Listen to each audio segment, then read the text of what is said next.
I wanted to give an update. I get a lot of questions about this. Folks see the Mark 18 in the videos from time to time and how I set it up. So I'm going to geek out on this. We're going to go from tip to butt, as my friend Grand's thumb says, and talk about what I did. This is the upper receiver only for the Mark 18. Completely changed from the last video that I did where I was running the ACOG. Now, why did I give up the ACOG? I haven't given it up, but I did find that I didn't really like it at close range, which is typically, you know, what you're going to have for home defense weapons. So making that, having a 4X on there is a problem. Now I did the RMR and the sideways thing and all that, and I didn't prefer it. And what I prefer is this setup, the Unity Tactical fast mount with the 6X magnifier. And we'll get into that here towards the end. But let's start at the tip, because there's a lot going on here. And yeah, I know it looks like a lot of stuff, but this is, I only want to have one primary rifle or carbine for defense, home defense, and it's got to be set up to be capable for night vision as well. So that's why you have so much stuff. So this particular upper, I just put 1,000 rounds through it, and I can honestly say that I am, by myself, without a spotter, I'm solid, really solid to 400. I can get on 600, but I need a spotter, especially if there's any wind. So from the tip, not anything really of note here. This is a Thunder Beast flash hider, and the only reason I have this is because I have two Thunder Beast suppressors. Now those are not designed for the ARs, but I have them for my 308s and my 6.5s, and it's nice to be able to have the option to use it if you wanted to. I haven't seen really any shift of impact shift from using it, so that's nice. You never really know, you know, if you put a can on, is it going to change your point of impact? But I haven't noticed that, so that's why that's on there. So starting here, let's start with a light. Excuse me.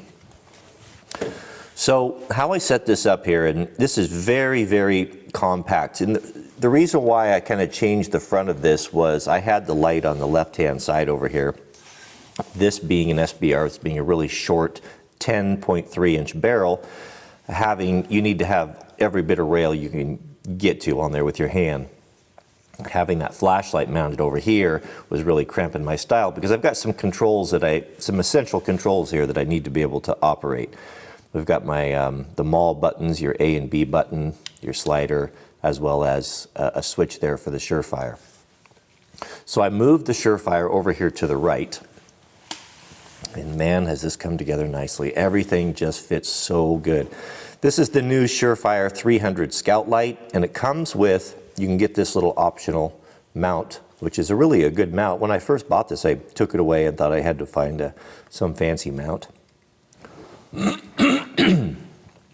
Excuse me. But I went back to it. It's very compact, very lightweight, no issues whatsoever.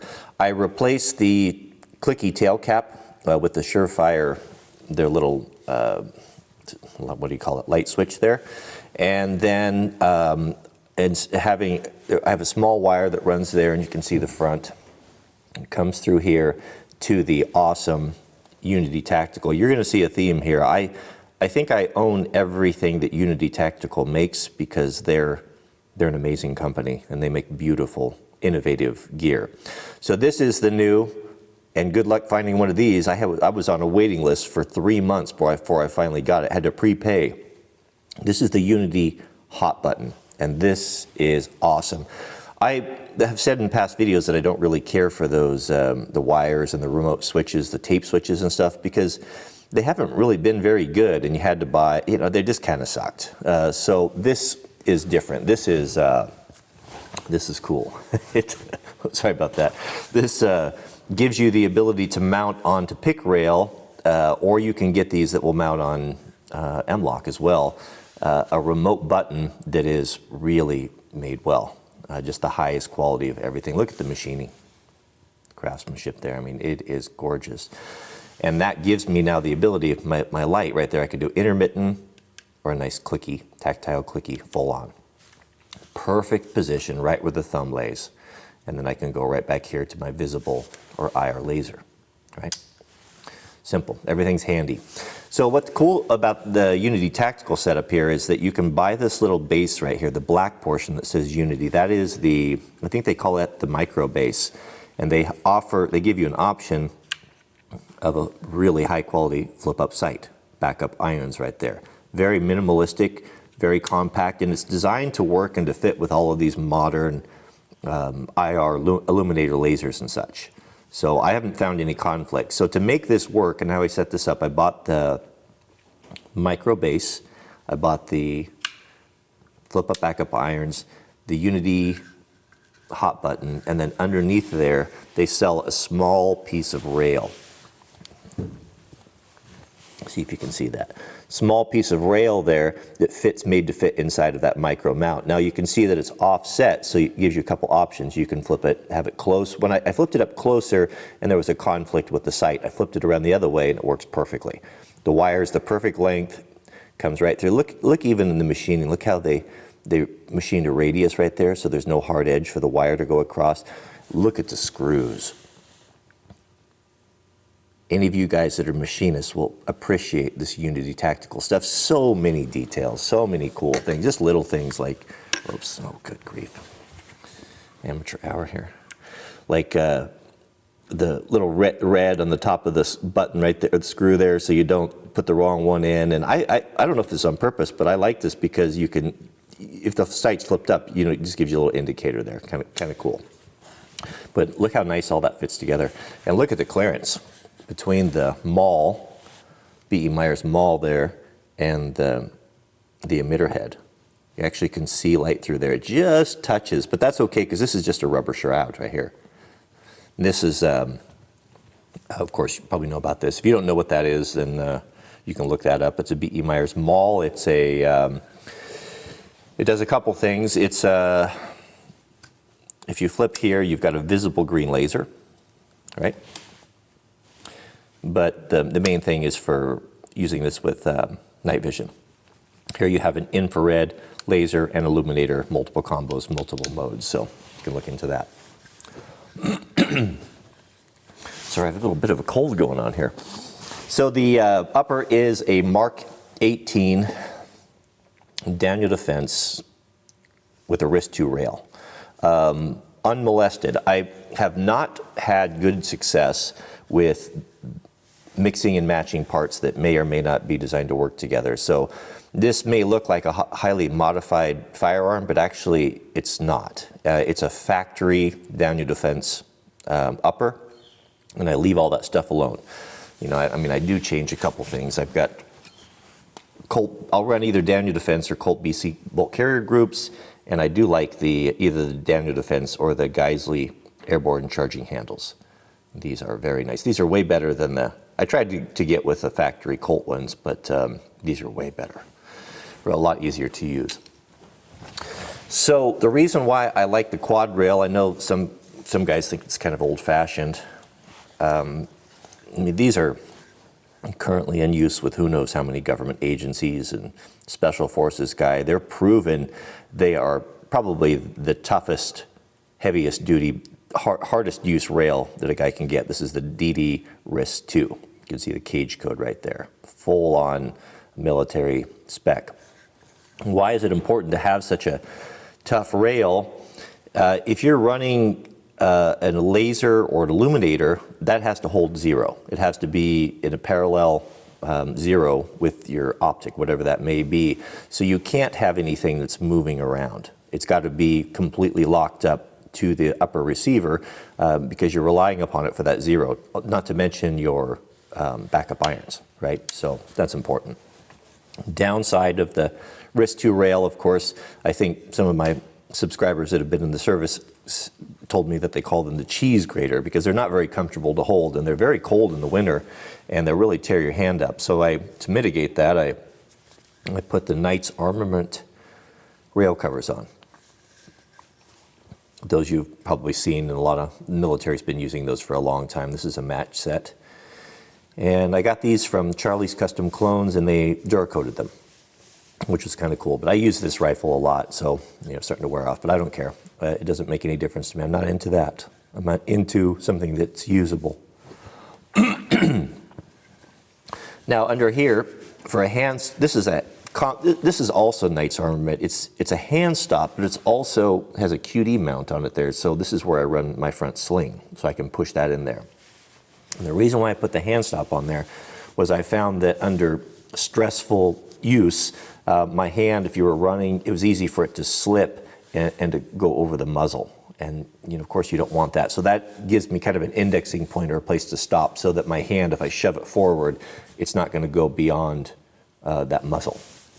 And having that QD mount allows me to run my rail guard cover all the way up to the front, and I don't have to put a little QD point there. And it works out great. I really like these rail covers. And then you have here a very nice, this is where all your hand is, where you're doing all your work, a very nice, seamless, smooth, comfortable radius right there.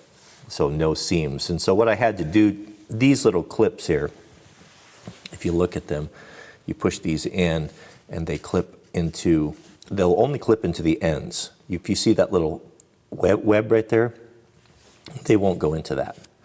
So what you have to do if you want to set this up like this is I just took a small file and I filed that webbing out of there through the aluminum, and now if you listen, there, it clips in there and it won't move. These won't slide around on you this way. So this one's full front. This one's full back on the clip. They'll clip on either end, and then this one there is on the modified clip. So that's the way that's set up. Very compact, very nice. And if a guy doesn't want to, and I've tested this, if a guy doesn't want to run the mall, you don't want that extra weight because you're not running night vision or you're not going to a carbine course or something, you just don't want to deal with it, you can simply take that off with just a regular screwdriver and not use it. And it will go back to zero because this rail it's a good quality rail. And you can tighten that down, put it right back to where I put the white marks on there, put it right back to your spot with the right torque, and it's back to zero. Perfect, no problem. So that's kind of a cool option. But this configuration, the way that this is laid out with the buttons, with the controls, all very accessible and easy for my thumb is nice. I can even flip up the front sight right there without removing my hand. You can access all the controls very easily, very comfortable. Great, great setup. I think that this is getting pretty close to the mark right there. Okay, so let's go over to the mount here. So this is clever. So you'll notice someone hasn't pointed out already that there's no backup sights on the rear. But that's where you'd be wrong. Because one of the added benefits of the Unity fast mounts, and also when you're looking at this, just admire the machining.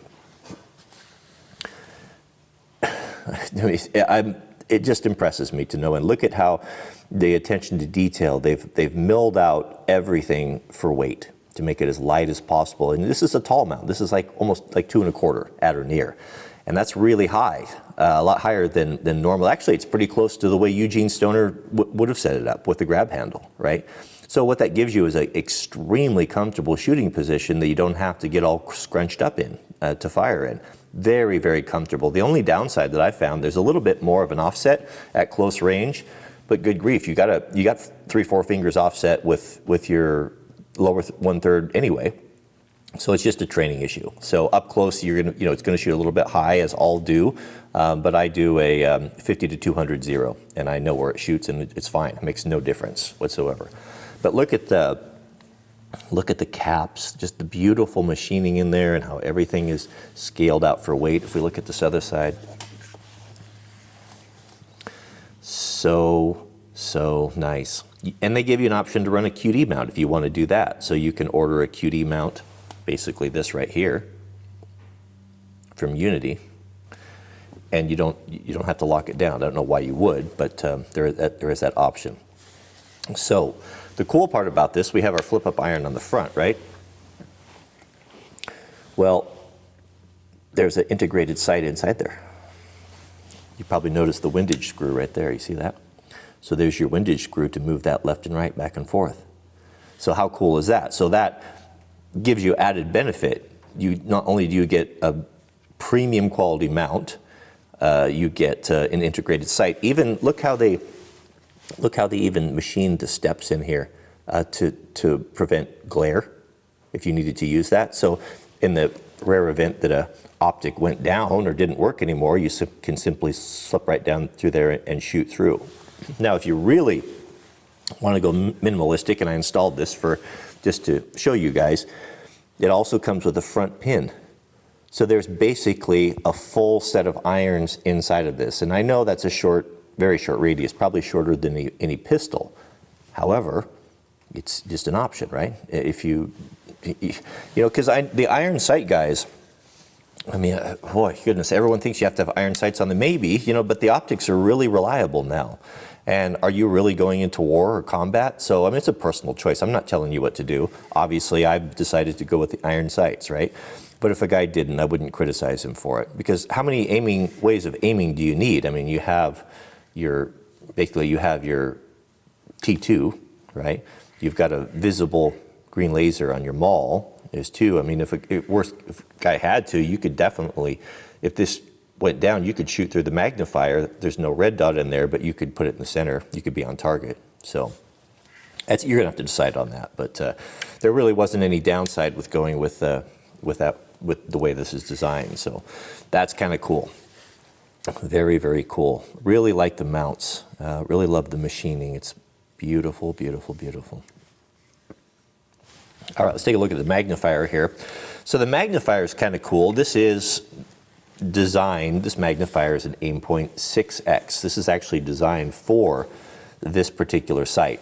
And what that gives you, we'll just put it on here real quick here. So I run mine at the 3rd position, right there. This just locks on. Oh man, that gives me the fizz. This is all Unity Tactical, of course. Look at the machining on those screws. Man, oh man, listen to the detent.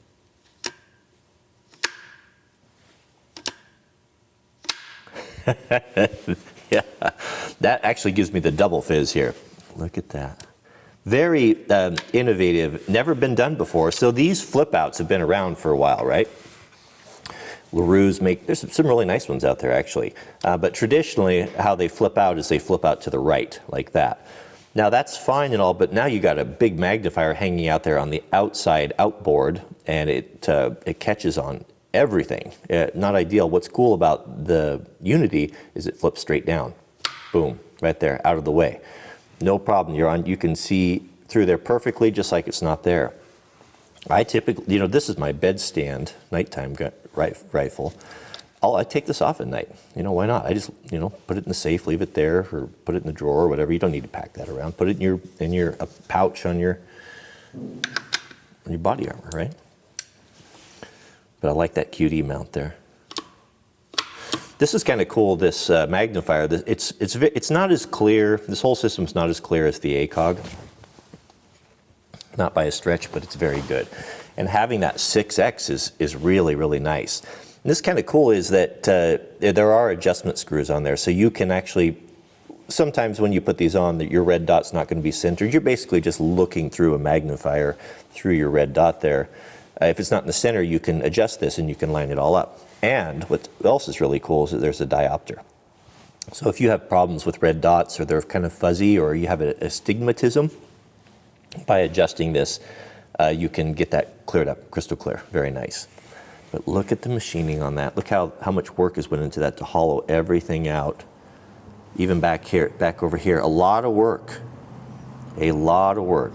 But that is a really great system. It's very versatile. It's really nice to have that 6X, especially for the long range stuff like we have, you know, big properties. It gives you excuse me, you still have the red dot, but it gives you that great ability. So that's it. Yes, I don't know if there's anything else to add. What I've found is with these rifles, and what advice I would give you from someone who shoots a lot, is if you're not a gunsmith and you're not really, really checked out, don't be messing around with important parts. You know, for example here, this is a lower. This is a Colt M4 lower here. I don't mess around. I don't change anything. I went in and I changed some buffer springs. I thought I'd go with the Super 42, the Geisley, and I had reliability problems. And as good as Geisley is, I love Geisley, I'm not disparaging them, but they can't possibly put the research into every possible combination. Where Colt, on the other hand, this is a 100% Colt lower receiver. And there's only two things I've changed on it. A Geisley SSA trigger, which is mil-spec, military approved, proven, the best trigger probably money can buy. Everything else is all stock Colt. I just don't mess around with it. Either Colt or Daniel Defense, those are my two brands. And also stocks. You know, I like these SOP-mod stocks because of the proven track record, and of course built by LMT. You know, can you get any better than that? You can't. And the integrated battery compartments are kind of cool. So CR123s, you know, your scout lights, those single batteries will only run for about an hour or so. So I've got batteries stashed everywhere, but this is a really good option because you can pull these tubes out. And this is a waterproof container. And there you've got put your CR123 batteries in there. What else you want? You can put lots of stuff in there. You could even put spare firing pins and such. LMT, that's kind of my dream gun. I'd like to have an LMT or an SR-15 Knights Armament. Well, either one of those would be. I don't know what I did here, but I did something wrong. I got to turn that locks in there. The only downside of this is that you have to remove the stock to get to the batteries, but that's all right. You always know they're there. That's it. So I'll either run these SOP-mod LMT stocks, but they're kind of expensive, so it's hard to buy too many of them. I think I only have one. All my other ones, I buy the Colt, or the Colt approved, the traditional waffle stock. And there's a lot of crummy ones out there. You have to be careful with these. The one you want will have this stamping on it. It'll have the U1486. That's the one that is mil spec. That's the one that is going to come on your Colts. And that's the one that you want right there. So this is just a Daniel Defense. Lower. And I keep going back and forth with the lower grip or the pistol grip. I love the A2, just kind of the nostalgia of it and the look of it. Nothing looks better. It looks so, I like the angles, but it's a little bit flat in the back, and I have definitely noticed that I do prefer this grip angle, a more modern grip angle like on a Daniel Defense there. Of course, most of the new ones, you're going to make the grip angles going to be very different. You can see here how much different that is. It's pretty significant. These are more comfortable, especially with the rubber overmolding. The only problem with this Daniel Defense pattern is it just looks terrible. I don't like it. I can't get with it. But after shooting in 3 days at a carbine course, and you're like, oh man, I don't care about that. I care about comfort and blisters now. So this is actually a better way. What I did with these, they come with an integrated clip that comes up over here, and I don't like that. I like the traditional Colt style, just the flat one there. And did you know that this is a little push button? You take the tip of a round and you push that in, and this trigger guard opens up. For some reason, I don't know if you had like a massive winter mid on or something like that, you can do that. It basically just flips down and lays down against the handle. So I didn't know that till recently, but I thought that was kind of cool. So how I made this work is I just took it to the grinder, I ground it off, I cut it off with a saw, ground it smooth, got rid of that cover, and then just filed it very carefully so it was a nice machine finish there. Installed it, and then put a Colt trigger guard on there. So that is, that's what I do. But very happy with this. One thing I was not happy with, and I'm surprised, I don't know if I said this already, surprised that the military adopted it on the ACOG, was I thought, well, maybe I'll get around this 4X for close range by putting an RMR on the top, because it comes with an integrated mount right there. So I put that together, and I hate this. I don't like it at all. It's so high that you have to completely lose a cheek weld to do it. You just basically have your chin on the stock, and I think it's a poor system. I don't shoot well with it, don't like it. It's kind of an emergency thing, but I think this should be your primary. And this, anyway, I'm still working those details out. But I can tell you, got a couple thousand rounds through this whole system right here. It's very good, and it's really good for long range. Having that magnifier is awesome. Downside is the weight. It's definitely a little bit heavy, but this is this is this is something what you would, I mean, this is as good as you can get. This is something that is, all this stuff in here is all combat proven. This is something a guy could take and count on and gives you a lot of options. No compromise, as I said. Everything's as good as a guy can get, and being reliable. I know you could go in and you could get all sorts of different fancy bolts and billet this and billet that, and those companies do make some awesome stuff. I'm not saying that they don't, but are they putting the R&D in that Daniel Defense does with all of their military contracts? Do they have the pedigree and the experience that Colt has had from manufacturing ARs for decades? You know, they don't. Are they as good? Yeah, I don't know, but I do know Colt is. I do know Daniel Defense is, so I don't mess with that stuff. I don't change all that stuff. So when I say it's as good as it could get, you know, someone's going to say, oh no, you could get a billet upper, or you could get this super enhanced bolt carrier or in, you know, sand cutter and all that, and that may be true, but if we're talking about just reliability, which I think is the number one concern over cool factor for a personal defense carbine, then that's what I decided to do. And again, these are just my opinions, so I guess that's it.